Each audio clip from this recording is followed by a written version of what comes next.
یہ اس دور کا ذکر ہے جب زمین پر چلتے ہوئے انسان آسمان کی نگرانی میں جیتے تھے، جب لوگ یہ نہیں سوچتے تھے کہ کون دیکھ رہا ہے، بلکہ یہ سوچتے تھے کہ اللہ دیکھ رہا ہے۔ یہ وہ زمانہ تھا جب نبی کریم صلی اللہ علیہ وآلہ وسلم کی صحبت نے انسانوں کے دل بدل دیے تھے اور سچائی رگوں میں خون بن کر دوڑتی تھی۔ مدینہ کے باہر ریگستان پھیلا ہوا تھا، دھوپ تیز، زمین تپتی ہوئی اور دور دور تک بکریوں کے سوا کچھ نہ تھا۔ انہی بکریوں کے درمیان ایک نوجوان چرواہا کھڑا تھا، سادہ لباس، ننگے پاؤں اور چہرے پر عجیب سی سنجیدگی۔ یہ بکریاں اس کی اپنی نہ تھیں، وہ کسی اور کے مال کی رکھوالی کرتا تھا۔ ایک دن حضرت عبداللہ بن عمر رضی اللہ تعالیٰ عنہ اس صحرا سے گزرے۔ وہ صحابی تھے جنہوں نے نبی کریم صلی اللہ علیہ وآلہ وسلم کی ہر بات کو دل میں بسا لیا تھا۔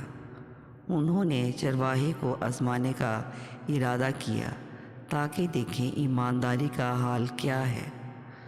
انہوں نے کہا، اے لڑکے، ان بکریوں میں سے ایک مجھے بیچ دو، ہم یہاں بیٹھ کر گوشت کھا لیتے ہیں، مالک کو کیا خبر ہوگی۔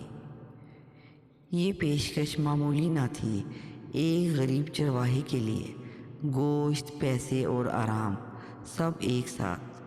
کچھ لمحے کے لیے ہوا بھی جیسے رک گئی ہو۔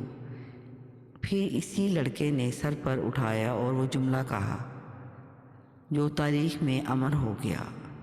چرواہے نے بڑے سکون سے کہا، یہ بکری میری نہیں ہے۔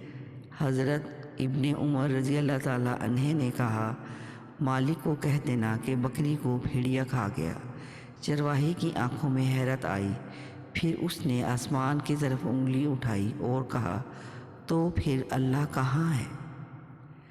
یہ جملہ نہیں تھا، یہ ایمان کی گونج تھی۔ حضرت عبداللہ بن عمر رضی اللہ تعالیٰ عنہ کی آنکھوں میں سے آنسو بہنے لگے۔ انہوں نے کہا، یہ لڑکا آزاد ہے اور یہ بکریاں بھی اس کی ہیں۔ انہوں نے چرواہے کو خریدا، پھر اسی وقت اس کو آزاد کر دیا۔ چرواہا رو پڑا۔ اس نے کہا، آج مجھے بکری نہیں ملی مگر اللہ کی رضا مل گئی۔ حضرت ابن عمر رضی اللہ تعالیٰ عنہ واپس مدینہ آئے اور لوگوں سے کہتے رہے، ریگستان میں ایک لڑکا ہے جس کا ایمان مدینہ کے بازاروں سے زیادہ قیمتی ہے۔ یہ واقعہ لوگوں میں پھیل گیا۔ لوگ سمجھ گئے کہ ایمانداری تنہائی میں پہچانی جاتی ہے۔ اصل امتحان وہاں ہوتا ہے جہاں کوئی نہ دیکھ رہا ہو۔ اللہ کا خوف انسان کو آزاد کر دیتا ہے۔